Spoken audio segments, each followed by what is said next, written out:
Senhoras, senhores, jovens, caros amigos ouvintes da Rádio Boa Nova, queridos irmãos no ideal espírita, que nos abençoe Jesus, o amigo incondicional das nossas vidas. E o milênio chegou, o novo milênio, desenhado com tintas negras e proposto com perspectivas de tragédias. Ele chegou suavemente, trazendo-nos o legado das admiráveis conquistas da ciência e da tecnologia. Ensejou-nos dar prosseguimento aos estudos cuidadosos a respeito da vida, seja no planeta Marte ou noutro pouso do sistema solar. Faculta-nos continuar a jornada da decodificação do genoma humano, para tornar a vida mais apetecida e facultar que as enfermidades dilaceradoras cedam lugar ao prolongamento de uma existência saudável, com possibilidades de prolongamento etário na jornada terrestre. Permitiu-nos, o milênio que se foi, aproximarmos-nos das realidades do pensamento cósmico, graças à extraordinária contribuição da doutrina espírita. E na atualidade, este milênio ainda tem como herança que veio de ontem a admirável contribuição dos vários campos da ciência, transformando desertos em jardins, em pomares, recolhendo da intimidade das águas oceânicas possibilidades de dar prolongamento à nutrição humana, diminuindo na terra o terrível fantasma da fome. Mas é inegável que também recebeu a herança da violência, da agressividade, das enfermidades cardiovasculares, de algumas enfermidades degenerativas como o câncer, a sífilis, as enfermidades venéreas que retornaram, a AIDS, e na área do comportamento, os transtornos da afetividade. Iniciamos este novo milênio tendo o sol da esperança levemente toldado pelas nuvens teimosas dos conflitos humanos. E o ser que atingiu as estrelas, graças à astrofísica, que penetrou na intimidade das micropartículas, através do engenho da física quântica, ainda não se pôde libertar desses transtornos que o perturbam desde priscas eras, e que a ciência psiquiátrica hoje, ao lado da psicologia e da psicanálise ontem, no arquipélago das propostas da medicina, não conseguiram debelar.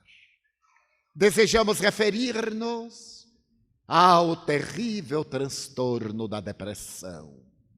O homem moderno, que pode compreender as belezas da vida, periódica e sistematicamente mergulha nas sombras angustiantes da melancolia. Asseveram alguns estudiosos que fatores exógenos, aqueles que dizem respeito aos eventos da vida, seriam os grandes responsáveis por esse transtorno que nos afeta praticamente a quase todos, senão a todos periodicamente em episódios de breve duração. Mas a realidade é bem outra, até onde a nossa mente pode viajar, retrospectivamente nas páginas da história. Vamos encontrar esse padecimento em personagens de grande coturno, ou na criatura humana simples, em reis e em vassalos, em príncipes e em mendigos, em apóstolos do pensamento e no poviléu. A história nos conta, por exemplo, que Nabucodonosor, rei da Síria e da Babilônia, periodicamente era vitimado pelo transtorno profundo da melancolia e se deixava arrastar pelas manifestações psicóticas de maior gravidade em expressões que o transformavam num ser profundamente transtornado. Se mergulharmos nas páginas do Vedanta, encontraremos Krishna dialogando com seu discípulo Arjuna e falando a respeito dessa tristeza que periodicamente toma as paisagens da alma humana e leva a criatura pelos becos sombrios do desencanto e do suicídio. A doutrina budista, através do príncipe Sakyamuni, oferece-nos a opção do caminho do meio para podermos fugir dos extremos e, de alguma forma, nos libertarmos dessas paisagens lúgubres nas quais o sol da esperança raramente brilha. Na velha Bíblia, tornou-se célebre a tragédia de Job, particularmente no capítulo 3, versículos 20 a 22, quando ele proclama: por que não a morte? Seria muito melhor a morte que exterminasse a vida do que esse morrer sem morrer. Essa angústia prolongada, essa falta de sentido. E a melancolia transferiu-se para o Ocidente.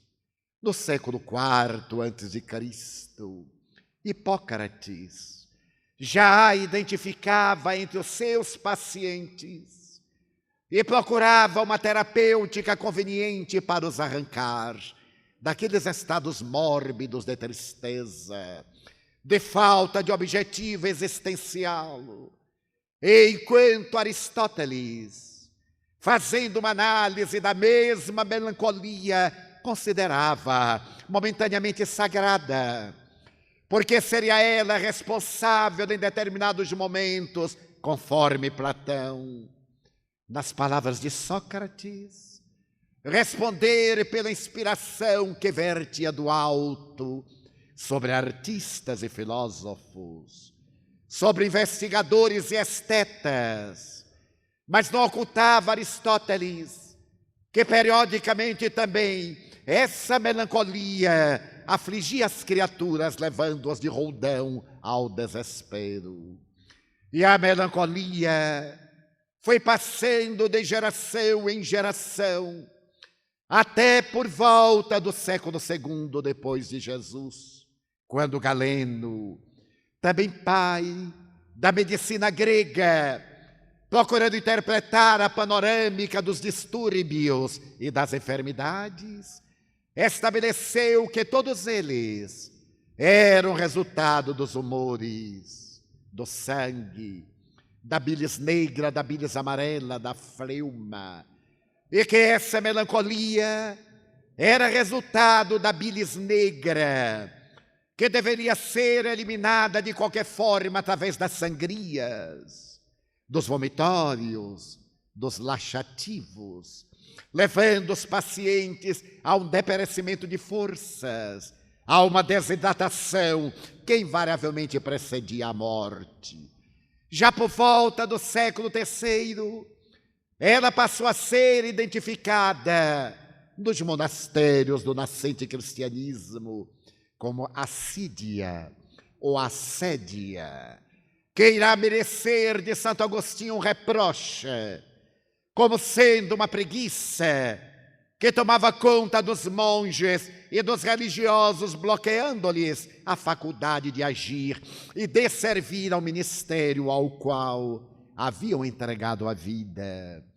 Passava então a assídia ou assédia a perturbar aqueles que viviam na meditação, que procuravam encontrar o sentido existencial através da fé, para continuar atormentando historicamente a criatura humana até Paracelso, por volta do Renascimento, quando ele se dá conta de que era possível abreviar essa tristeza profunda, levando as criaturas atormentadas e melancólicas a uma convivência jovial, alegre com pessoas extrovertidas, terapêutica, inócua, senão perturbadora para os modernos padrões da psicoterapia. E a doença prosseguiu ceifando vidas. Nós iremos encontrar a sua presença na obra de Shakespeare, quando Hamlet fala dessa noite que ele toma o coração, que o atormenta profundamente, tirando-lhe a alegria de viver e destruindo-lhe a capacidade de discernir. Ou a tragédia de Romeu e Julieta, que aparentemente, havendo perdido o sentido existencial, optam pelo suicídio nefasto, tal a melancolia que irrompe subitamente, destruindo-lhes a alegria e os objetivos da vida. E a terapêutica de Galeno prosseguiu sendo a mais eficaz para a grande problemática da tristeza, dessa tristeza incoercível e ilógica que toma conta da criatura humana.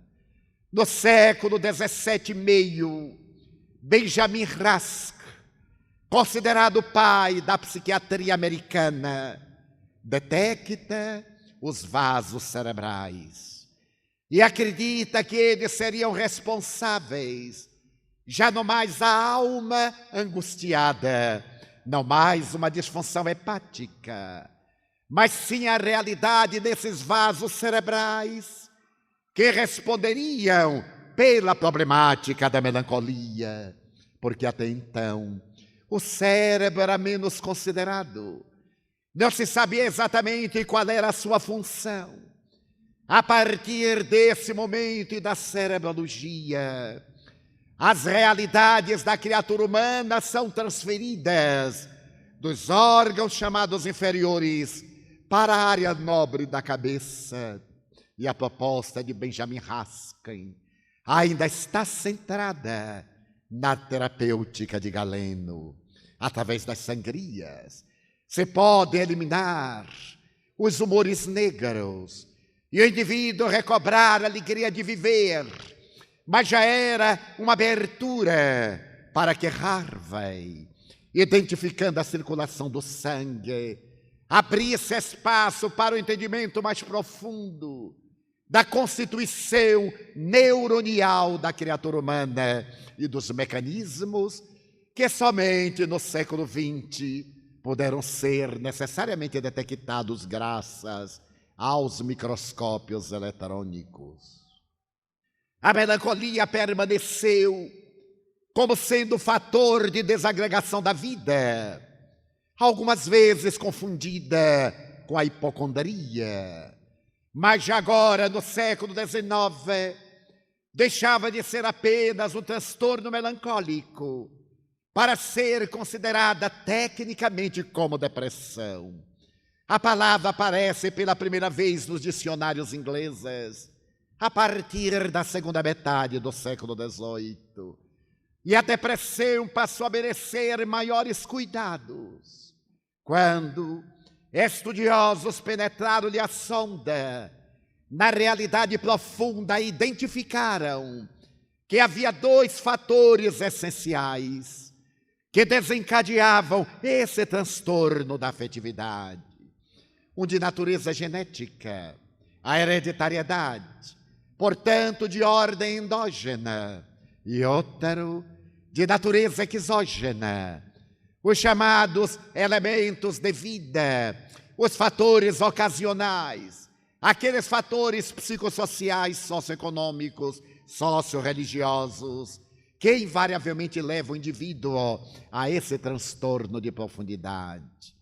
Foi a partir do começo do século XX que Emílio Kraepelin, o notável psiquiatra alemão, estudando a depressão, percebeu que ela se apresentava sob dois aspectos. Aquele de natureza melancólica, que ele denominou como unipolar, e aquele outro no qual o paciente muitas vezes começa a ter alucinações auditivas, visuais, manias, a que ele denominou de depressão bipolar. Abriu espaço para o estudo mais profundo desse comportamento, graças à contribuição de Sigmund Freud, em sua moderna psicanálise, que havia detectado como dos fatores desencadeantes desse sofrimento a perda. E numa obra extraordinária, quando ele fala a respeito do luto, essa perda que a morte proporciona arrebatando pessoas queridas, ou a perda de objetos, do emprego, da segurança social, da economia, como responsável por esse transtorno de profundidade que levava o indivíduo invariavelmente a uma manifestação psicótica e, consequentemente, ao suicídio. Leon Tolstói, ele próprio, experimentou antes da sua conversão ao cristianismo um momento unipolar de depressão tão profunda que escreveu seu célebre Anna Karenina, no qual a personagem principal opta pelo suicídio terrível. O mesmo tendo acontecido com Goethe, ao escrever a vida do seu Werther, o jovem que foi vítima de vários transtornos e a perda da afetividade da mulher amada, optando pela fuga terrível do suicídio, que irrompeu na Alemanha, na Inglaterra, na Europa Central, como uma onda avassaladora que arrebatou jovens frustrados, levando-os ao autocídio e exigindo que as autoridades proibissem momentaneamente a divulgação da obra depressiva, que retratava um estado de angústia do incomparável Goethe. Mas a partir do século XX, à medida que o cérebro passou a ser decodificado e foram descobertos os neurônios e os hormônios que produzem, a depressão passou a receber um tratamento mais compatível com as conquistas profundas do conhecimento científico. E se estabeleceu que, em realidade, ela podia ser apresentada assim, sob dois aspectos: o de natureza genética e o de natureza dos eventos da vida. A criatura tem na sua constituição morfológica um par de genes, herança de seu pai, e um par de genes, herança de sua mãe. Eles têm a tarefa de programar a vida, de estabelecer o equilíbrio das células, de ser responsável mesmo pela sua multiplicação, pela sua vitalidade. Mas, se por acaso um deles traz uma deficiência, o que equivale dizer se um daqueles ancestrais, seu pai ou sua mãe, foi vítima de um transtorno depressivo, o indivíduo tem 40% de probabilidades de apresentar também um transtorno na área da afetividade no momento próprio. Mas se ambos os parceiros são portadores do transtorno depressivo, esse indivíduo herdará 70% de possibilidades, quase uma fatalidade, para ser vítima da depressão, que será desencadeada por fatores de natureza externa, uma contrariedade, uma frustração, uma perda, levando a esse declínio, a essa viagem profunda para o país do escurecimento, da falta de interesse e da ausência de significado.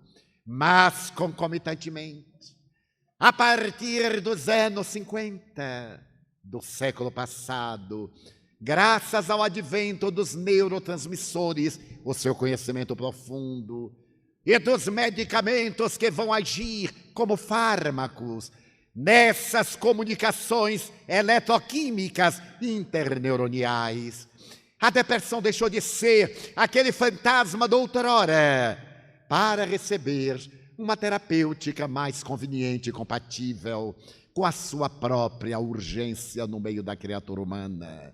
Foi já no último quartel do século XX que se pôde identificar que esses neurônios produzem aproximadamente 65 moléculas de peptídeos, que são responsáveis pelo nosso equilíbrio psicofísico, nosso equilíbrio emocional.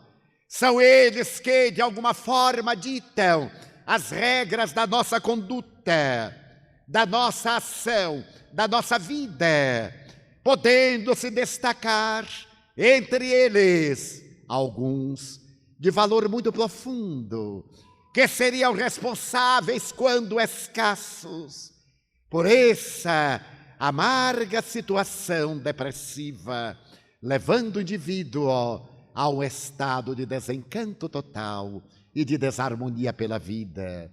Concomitantemente, ao serem detectados esses neuropeptídeos que permanecem na capa exterior do neurônio, foi possível também elaborarem-se produtos que podiam ajudar a neurotransmissão, dando a ideia de pertencerem à mesma classe e naturalmente enganarem o metabolismo cerebral, como o Prozac, o lítio e outras substâncias, fazendo que o cérebro decodificasse de maneira saudável e restabelecesse o equilíbrio do indivíduo para que ele pudesse recuperar a saúde.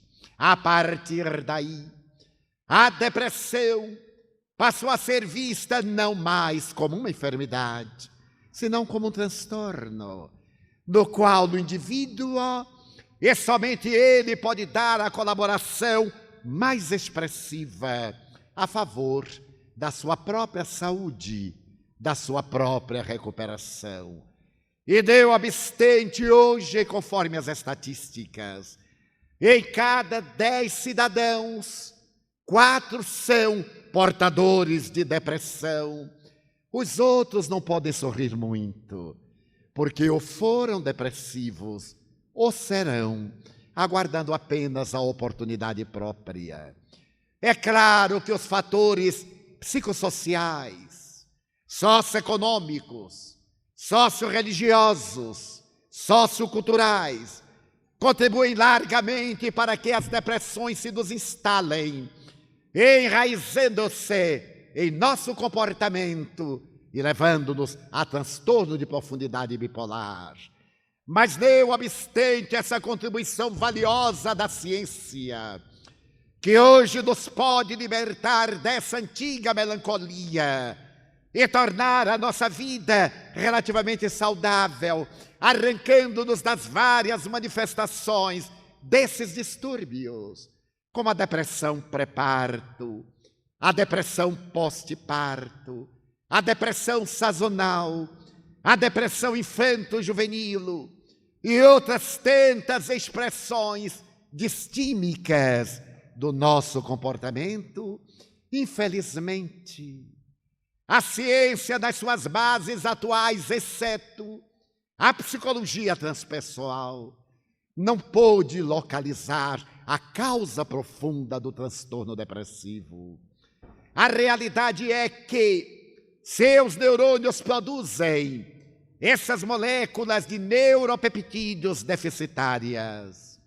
Como consequência de uma herança genética, estamos ainda diante de efeitos cuja causa vai remontar à realidade eterna do ser que somos, em trânsito pelo corpo no qual nos encontramos. Foi Allan Kardec, que poderíamos denominar como o primeiro psicólogo transpessoal da humanidade, embora não acadêmico, que melhor aprofundou a sonda da investigação nos mecanismos dos distúrbios mentais, dos transtornos psicológicos, das alucinações, estabelecendo que a criatura é herdeira de si mesma e, naturalmente, na sua condição de herdeira das suas conquistas e desgraças, quando você vai reencarnar, imprime no código genético aquilo de que tem necessidade para o seu processo evolutivo. Até há pouco, se havia estabelecido que a criatura humana era portadora de 100 mil genes, o que foi alterado depois da decodificação do genoma humano, que passou a estabelecer que nós possuímos apenas 30 mil genes e diferimos muito pouco da constituição de uma ratazana, que tem menos do que nós, apenas 300 genes. O que me faz recordar de um ditado antigo, quando alguém era portador de uma conduta indigna e perturbadora, dizia-se é um rato. E já era uma intuição genética, porque a diferença é tão pequena que nos surpreende, e isso talvez contribua para a conduta de alguns indivíduos, que talvez não tenham na sua organização genética apenas 300 desses genes, o que lhes propicia uma conduta profundamente perturbadora. Allan Kardec estabeleceu que o indivíduo é o construtor da sua própria vida. E através da contribuição da ciência espírita, ele pôde demonstrar que, além de herdeiro dos seus próprios atos, ele vai imprimir no seu futuro histórico aquilo de que tem necessidade para evoluir, libertando-se dos dramas que ocasionou no pretérito e evoluindo pela conquista de novos valores.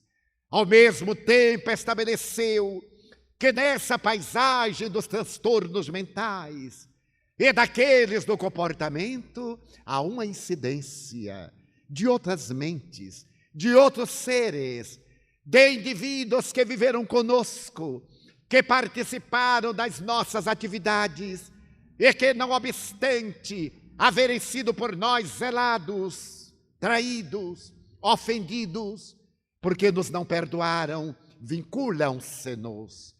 E na primeira oportunidade que se lhes depara, naquela existência ou na próxima, produzem o tormento das obsessões.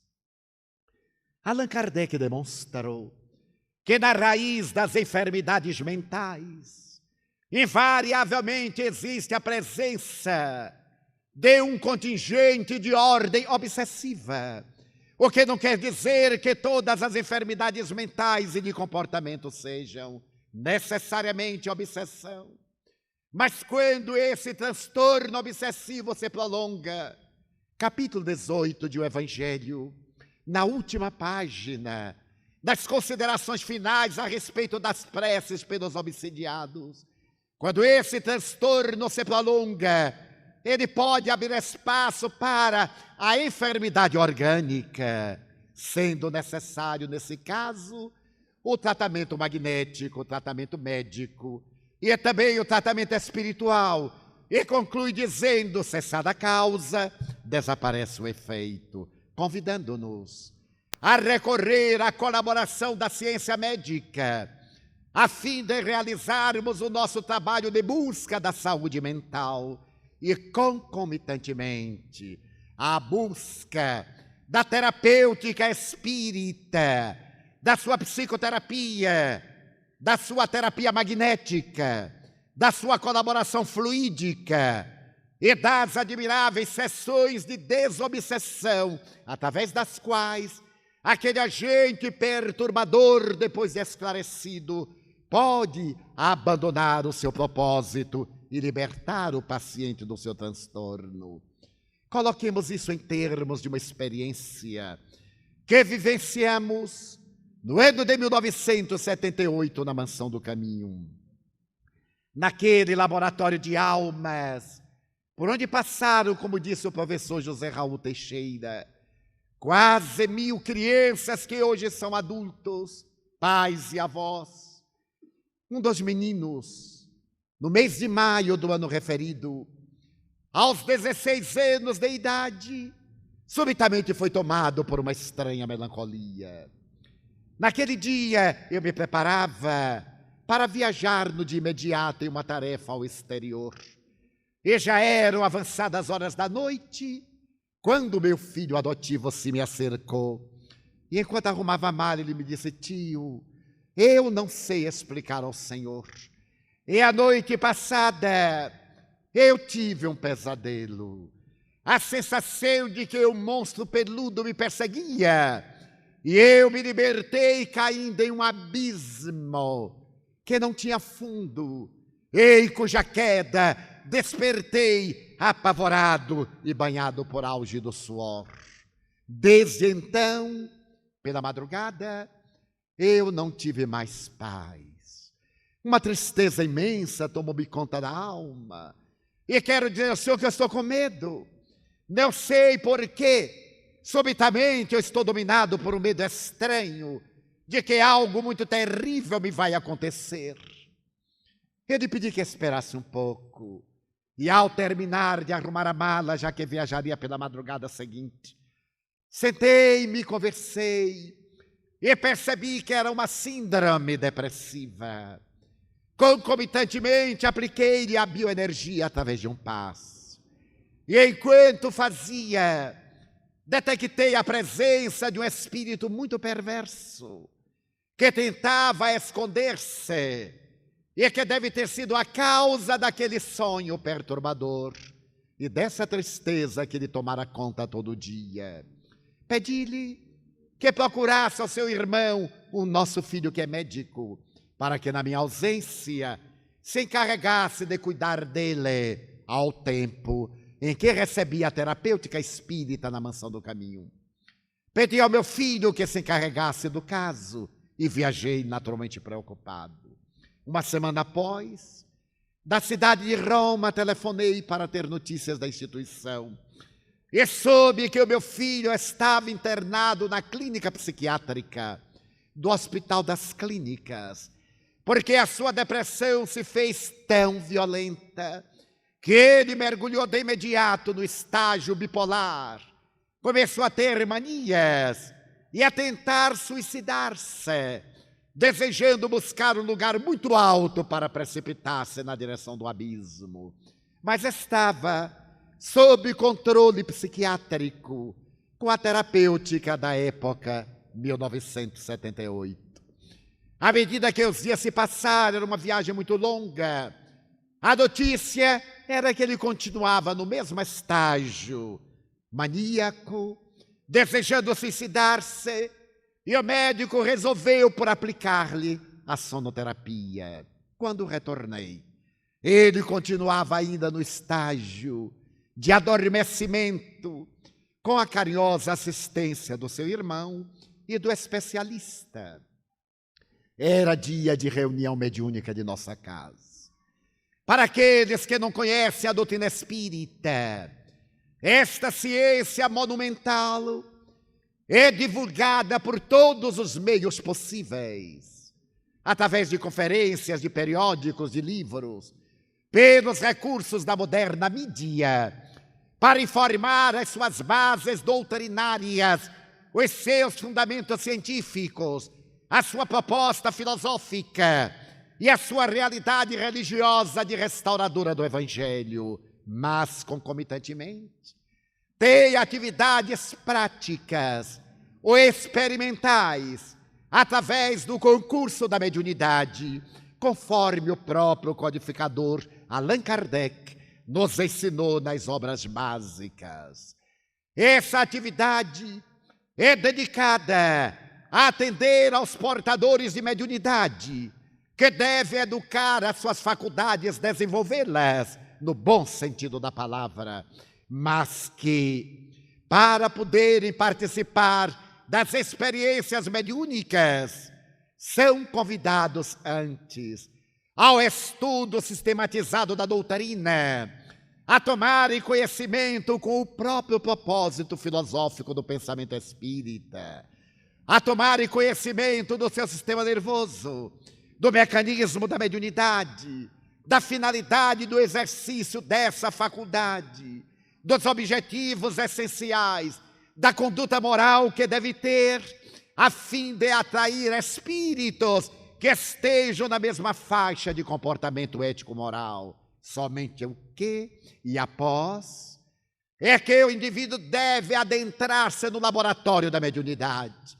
pois que, sem esses cuidados indispensáveis, corre graves perigos de perturbar-se por desorientação ou de ficar nas mãos de entidades perversas, espíritos frívolos, mistificadores e levianos. Quão leviana é a atitude de quem assim procede. Depois que o indivíduo atendeu a esse mistério de educar as suas forças psíquicas, anímicas e mediúnicas, pode trabalhar em atividades de maior profundidade, que chamamos, por falta de outro nome, de sessões de desobsessão. Equivale dizer sessões mais bem cuidadas, com tarefas específicas de atendimento a espíritos mais enfermos, que seriam verdadeiras reuniões de cirurgia psíquica no perispírito daquelas entidades perversas, mas desorientadas ou profundamente enfermas. Somente depois de haver dado um trabalho de educação à sua mediunidade, que pode participar das experiências mais graves e significativas da desobsessão. E como nossa casa, como todas as casas espíritas, que assim se dizem ou sejam, tem a tarefa doutrinária infanto-juvenil, a tarefa da educação da mediunidade, também tem da desobsessão, que é um ministério específico, que exige uma equipe devidamente orientada, equipada, para lidar com essa terapêutica de grave consequência e de alta seriedade. Era, portanto, um dia da nossa reunião especializada, e como as nossas reuniões mediúnicas são gravadas, para que depois tenhamos oportunidade de ouvir, de comentar, de estudar as comunicações e acompanhar o processo da educação dos espíritos que vêm para ser orientados. Chegamos ao nosso trabalho, que se reveste de um programa dividido em duas fases. Uma primeira, que é de estudo da doutrina. Por alguns minutos, lemos as obras básicas, dialogamos, e depois a experiência prática, fundamental, a experiência de grande gravidade. E logo quando passamos à segunda etapa, através de mim mesmo, um espírito se comunicou. Ao terminar a reunião, fui ouvir a gravação da comunicação. Ele dizia, em uma síntese, que estava muito feliz de encontrar-se entre nós, ali chegando sem saber como explicar. E contou uma história muito peculiar. Ele estava sendo abençoado por Deus, porque se desincumbia de uma tarefa muito grave, que começara na noite de 31 de dezembro do ano de 1899, em uma pequena cidade no estado de São Paulo, no Vale do Rio Paraíba, perto da Serra da Mantiqueira. Ali, ele era um abastado agricultor, Mas era um homem de temperamento especial, severo, exigente, talvez mesquinho. Era casado e pai de um filho adolescente. Nessa noite, ele não saberia dizer por quê, mas encontrava-se demasiadamente cansado. E buscara o leito antes da celebração da mudança de um para o outro ano. Pediu à esposa que lhe desse um chá calmante para poder relaxar. E ela deu-lhe. Porém, mais tarde, ele despertou do estado de grande angústia. E deu-se conta que o chá que lhe havia sido ministrado devia trazer alguma substância sonífera, porque ele despertou agônico e viu seu filho com um travesseiro de plumas matando-o por asfixia, enquanto se encontrava praticamente sentado sobre o seu tórax. E a esposa, concomitantemente, segurava-lhe as pernas, que ele agitava e os braços para libertar-se daquela agonia que culminou na perda dos sentidos. Não saberia dizer por quanto tempo ele permaneceu nesse estado de inquietação, de sono, torpor, despertamento, angústia, sem qualquer contato direto com a realidade. Era um estranho mundo de sombras, nas quais não se desenhavam realidades palpáveis. E ele, desesperado, pôs-se a correr, a gritar, em asfixia cruel, até que um dia despertou e estava na sua propriedade, que já não mais lhe pertencia. Eram pessoas estranhas, com quem ele não se podia comunicar.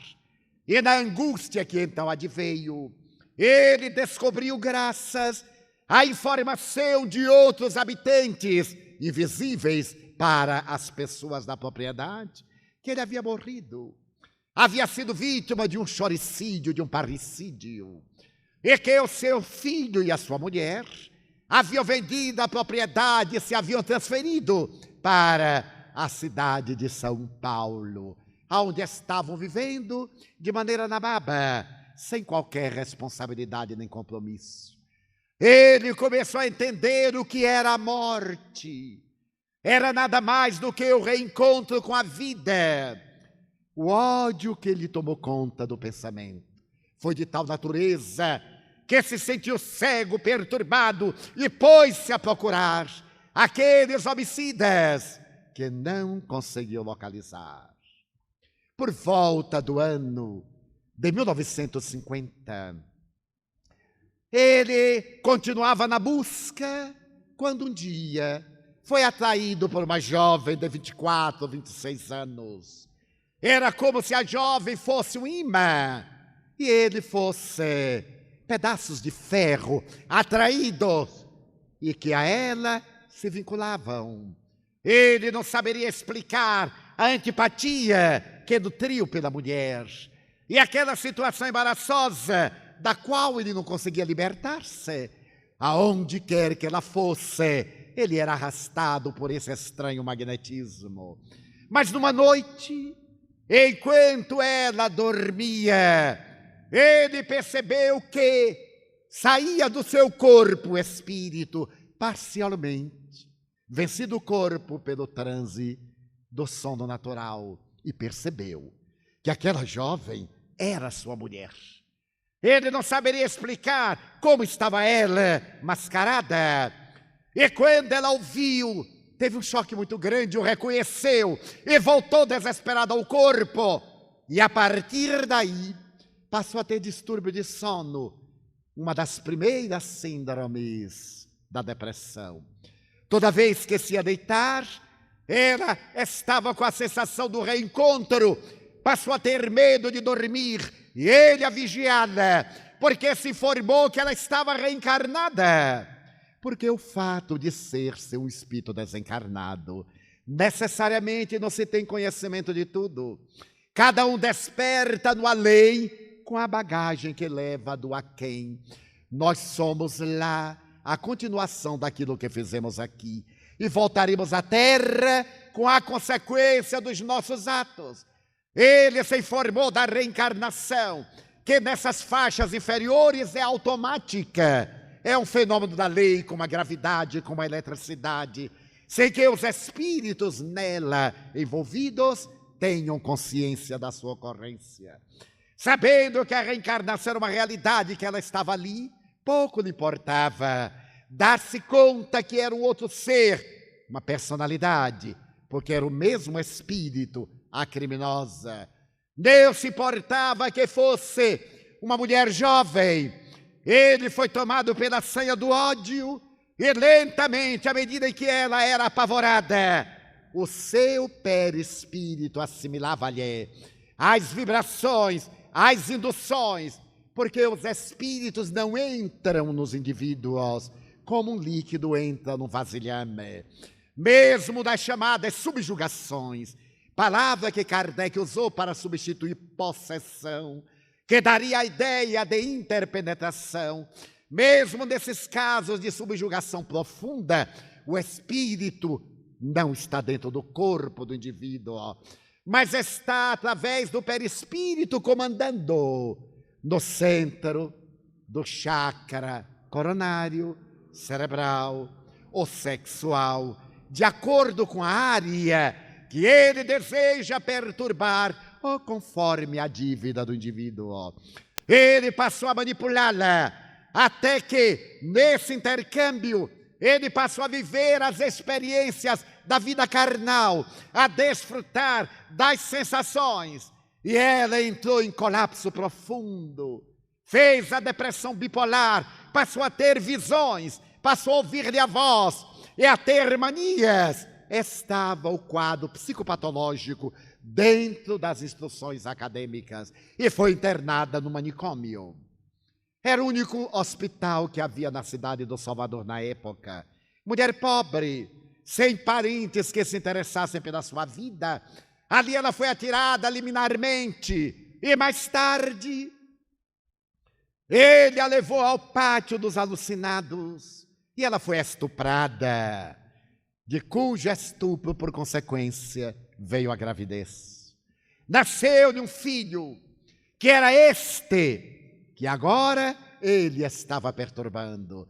Ele se deu conta, há menos de 50 dias, que aquele rapaz o atraía. E já sabendo de que se tratava, não teve dúvida em aguardá-lo no momento do desdobramento parcial pelo sono e apavorá-lo. Foi o pesadelo que o jovem experimentou. E a partir de então, ele desejava matá-lo. E terminava dizendo: vou matá-los. A ela, pelo aniquilamento lento do depauperamento das forças e um vampirismo que lhe rouba todas as energias, e ele, num gesto audaz, atirando de um lugar alto para consumar assim a minha vingança. Era a sua história. Mas como a função primacial dessa atividade é levar ao desesperado o bálsamo do consolo, a palavra de esclarecimento, o doutrinador, aquele que se dirige ao espírito comunicante, e que Manuel Filomeno de Miranda Espírito prefere chamar o psicoterapeuta espiritual, começou a falar-lhe que ele tinha toda a razão.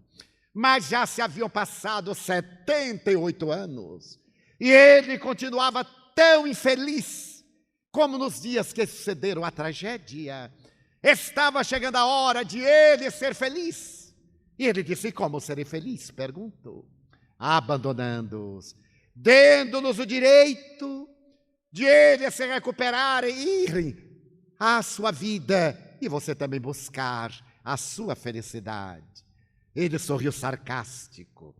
Você crê que eu os abandonarei? Em realidade, você não está interessado na minha felicidade, mas na dele, desse rapaz que aqui mora. E o psicoterapeuta lhe disse: não, para nós é indiferente quem fique bom. Para nós espíritas, a proposta não é dar a saúde à criatura orgânica, mas é tornar feliz tanto o algoz, que é a antiga vítima, como a vítima que foi o antigo algoz. Nós estamos interessados na sua felicidade. Esse rapaz, nós não sabemos como veio morar na mansão do caminho. Ele aqui está, foi nos entregue por alguém. O nosso interesse, claro, é de paternidade, mas nos interessamos também pela sua felicidade. E lhe fazemos um desafio. Fique uma semana em nossa casa. Observe o que fazemos. Esta é a casa de Jesus, que ajuda as criaturas, a qualquer indivíduo que chegue à porta. Dê-nos a alegria de nos acompanhar por poucos dias e dê-nos a felicidade de acompanhar-lhe a trajetória de recuperação. E falou-lhe com ternura, sem a discussão inócua do exibicionismo de palavras com que muitos pretendem doutrinar os espíritos. Fez-lhe a terapia. Podemos imaginar a sua dor e talvez no seu lugar fizéssemos a mesma coisa. Não somos diferentes de você, mas você já deve estar cansado. Até lhe dizemos, você mata a sua antiga esposa, mata o seu filho, e daí? Não há morte. Eles agora se tornam suas vítimas. Quando iremos acabar com este sistema de vingança, de tragédia? Não acha que você pode interromper essa roda viva? Interrompa em favor da sua felicidade. E ademais, há um fator com o qual você não está contando. A providência divina. Você aqui está conosco e não sabe como veio, pois nós lhe diremos. Veio trazido. Pessoas amigas do mundo espiritual que o amam, que nos amam, trouxeram-nos para esse diálogo. Medite. Ele comoveu-se. Não era mau, estava doente pelo ódio. Pois eu continuarei visitando o manicômio e o hospital, e ficarei aqui, e depois virei dar a minha resposta. Nós ouvimos a gravação e nos comovemos profundamente. A lei de causa e efeito, a justiça que tarda, mas não falta. Na próxima reunião, ele de volta, sensivelmente modificado. Meditei. Eu vi que, em verdade, esta casa, é a casa do amor. Deus se escolhe a quem ajudar. Entreteceu as suas considerações e disse, muito bem, eu vou abandoná-los, mas não me peça para os perdoar. Não consigo perdoá-los, nem desculpá-los. Vou viver agora a minha vida, eu tenho direito de ser feliz. E Deus que cuide deles e que cobre a minha cota. O doutrinador terapeuta lhe disse, não há dúvida, ninguém foge da consciência.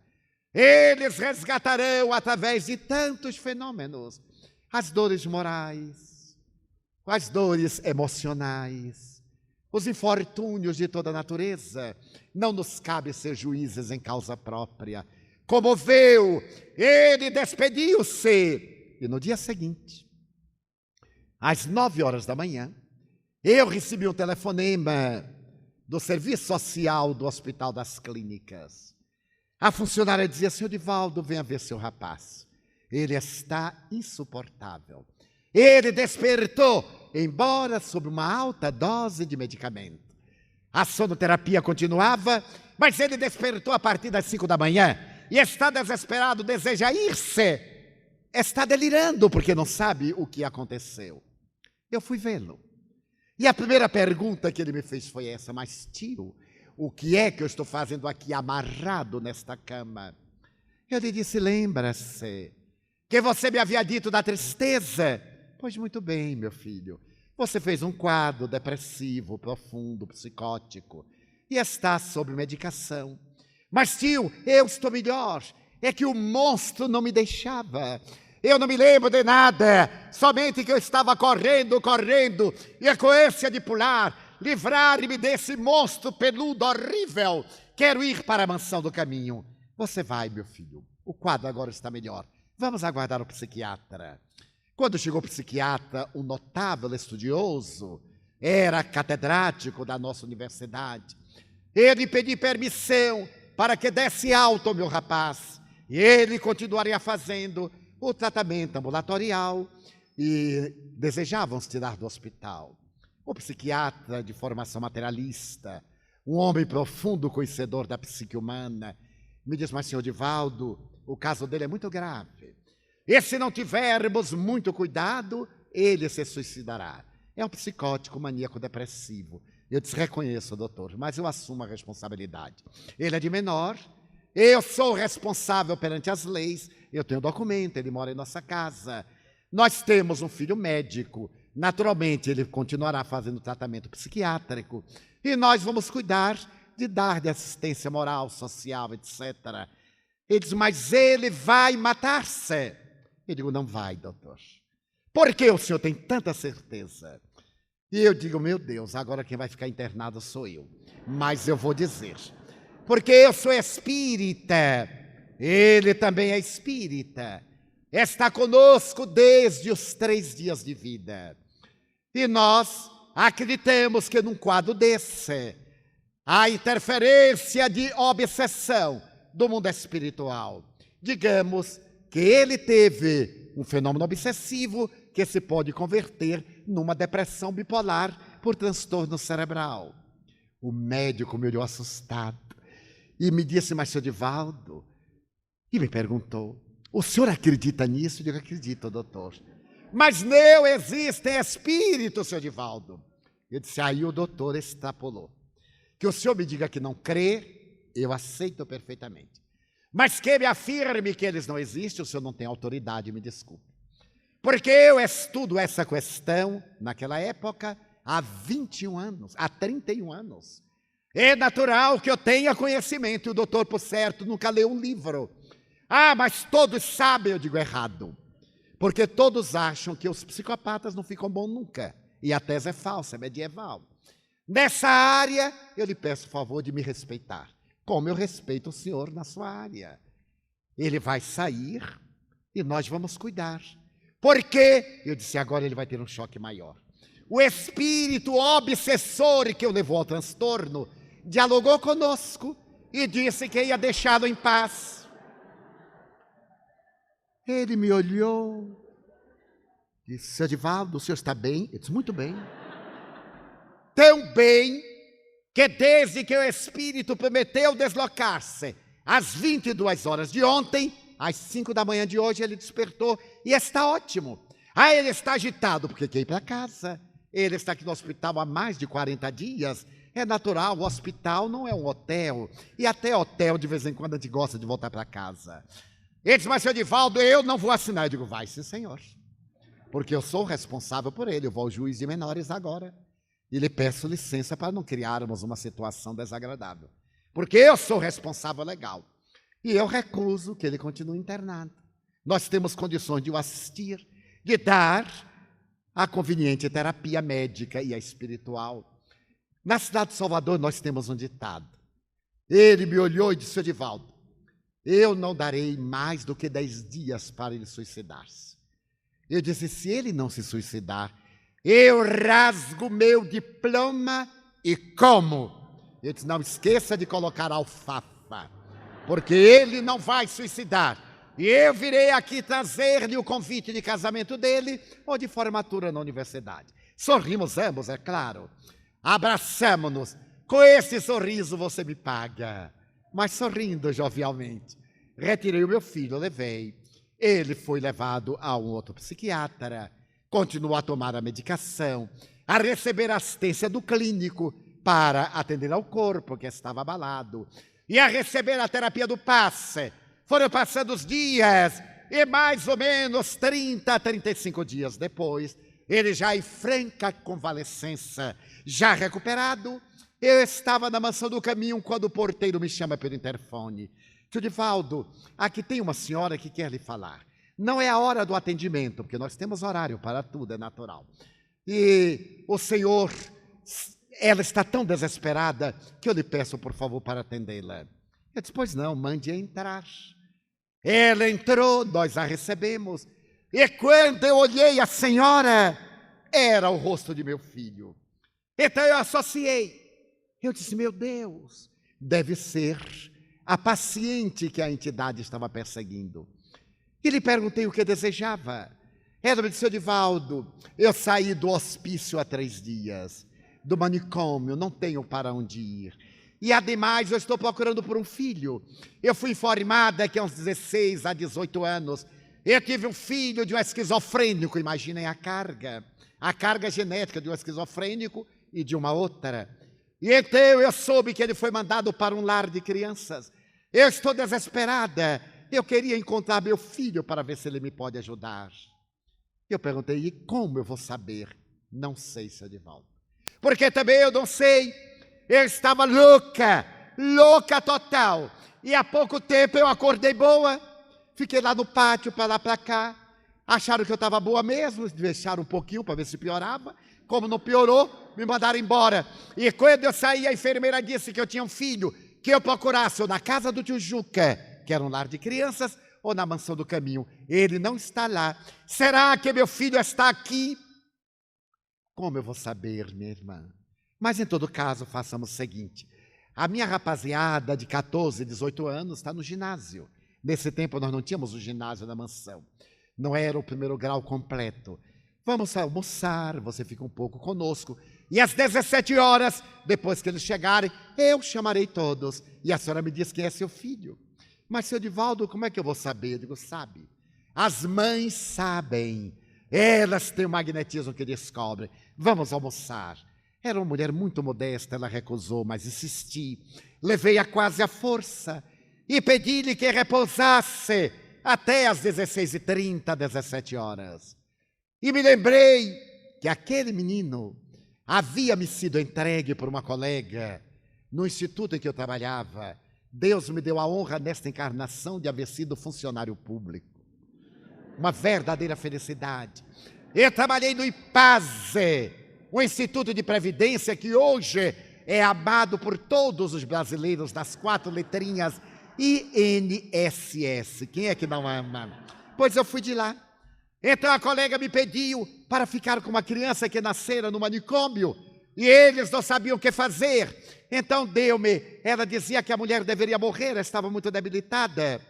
Tomamos as providências legais junto ao juizado de menores, internamos a criança, minha colega viajou, desapareceu e nunca soubemos. Aí estava agora a genitora. Fiquemos numa expectativa feliz. Oremos.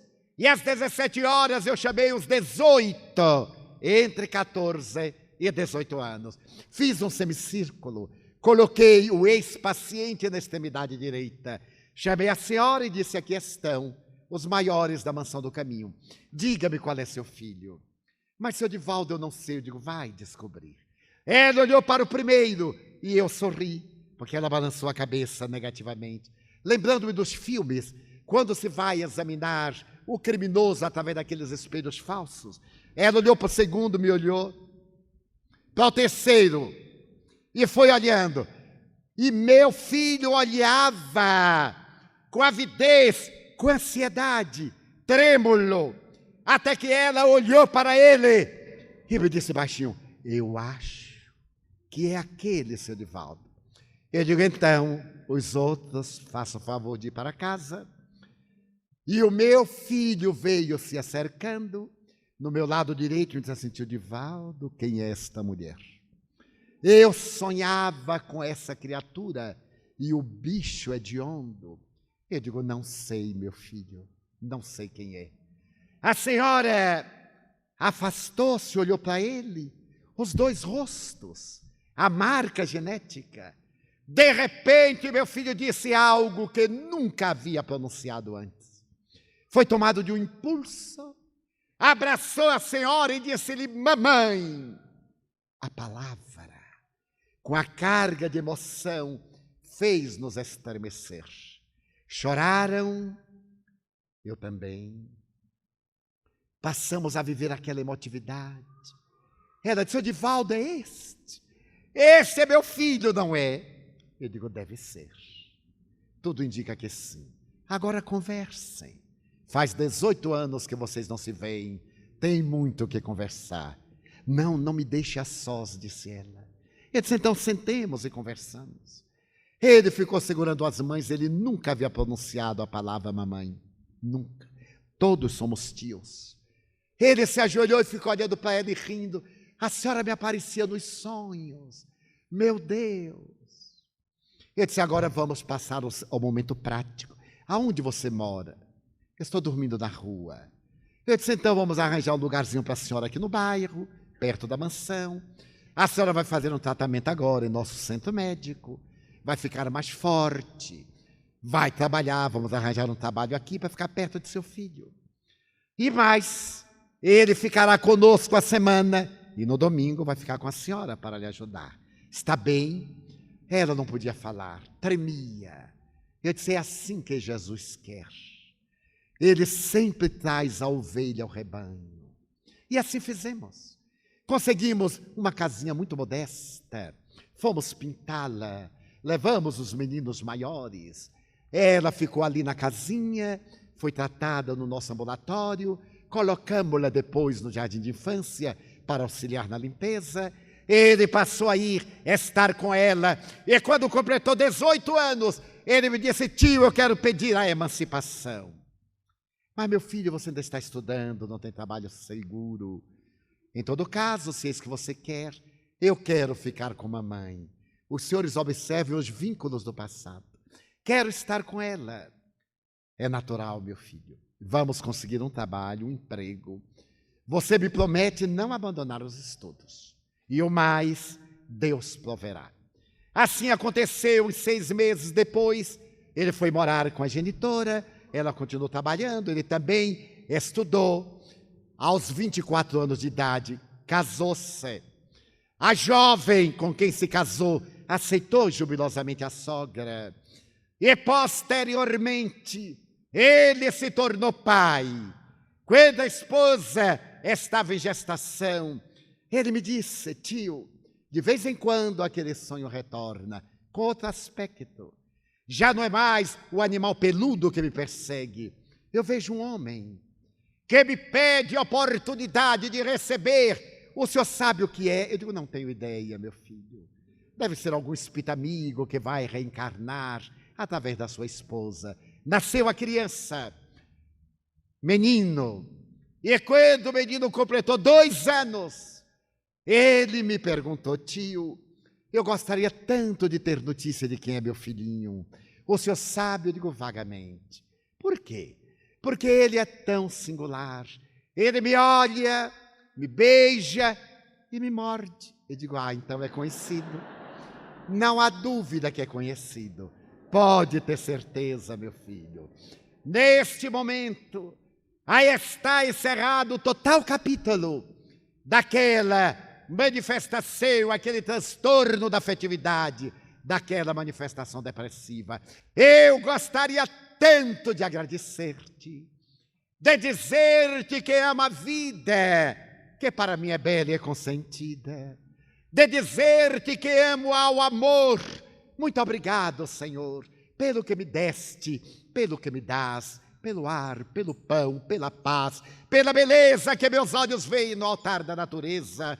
Olhos que fitam o céu, a terra e o mar, que acompanham a ave ligeira que corre fagueira pelo céu de anil e se detém na terra verde, salpicada de flores em tonalidades 1000.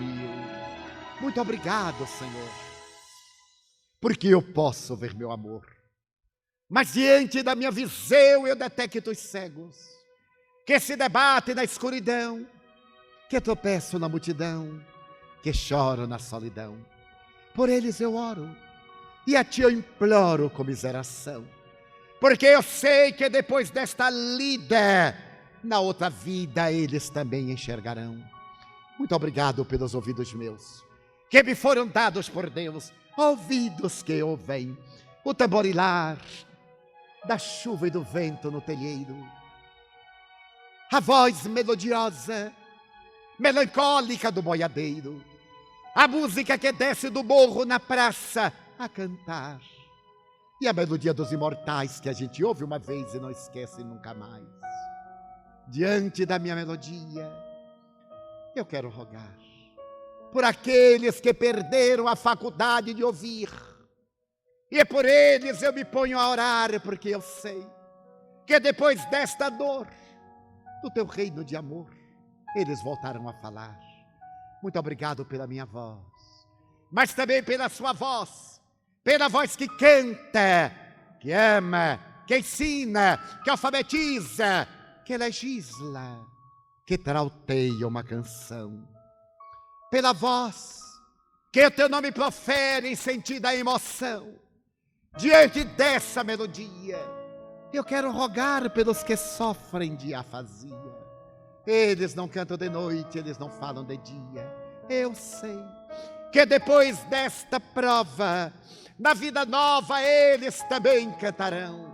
Obrigado pelas minhas mãos, pelas mãos que aram, que semeiam, que agasalham, mãos de ternura, que libertam da amargura, mãos que apertam mãos, mãos de caridade, mãos de solidariedade, pelas mãos de sinfonias, de cirurgias, de poesias, de psicografias, pelas mãos que atendem a velhice, a dor, o desamor, pelas mãos que no seio embalam o corpo de um filho alheio, sem receio, e pelos pés que me levam a andar sem reclamar.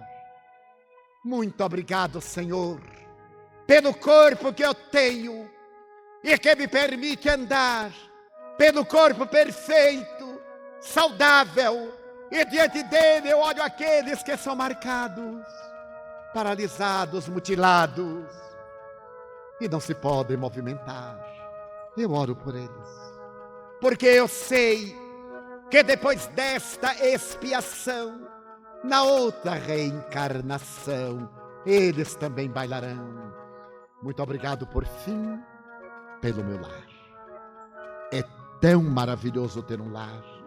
Não é importante se estilar em uma mansão, se é uma tapera, se está numa favela, se é um ninho, se é um gramado de dor, um bangalô, uma casa no caminho, seja lá o que for, mas que dentro dele exista a presença do amor de mãe ou de pai, de mulher ou de marido, de filho ou de irmão, a presença de um amigo, alguém que nos dê a mão, a companhia de um cão, porque é muito triste viver na solidão. Mas se eu a ninguém tiver para me amar, nem um teto para me agasalhar, nem uma cama para me deitar, nem aí reclamarei e nada pedirei. Pelo contrário, cantarei: obrigado, Senhor, porque eu nasci. Muito obrigado, porque eu creio em Ti. Pelo Teu amor, obrigado, Senhor, pela Sua atenção. Muito obrigado, senhores.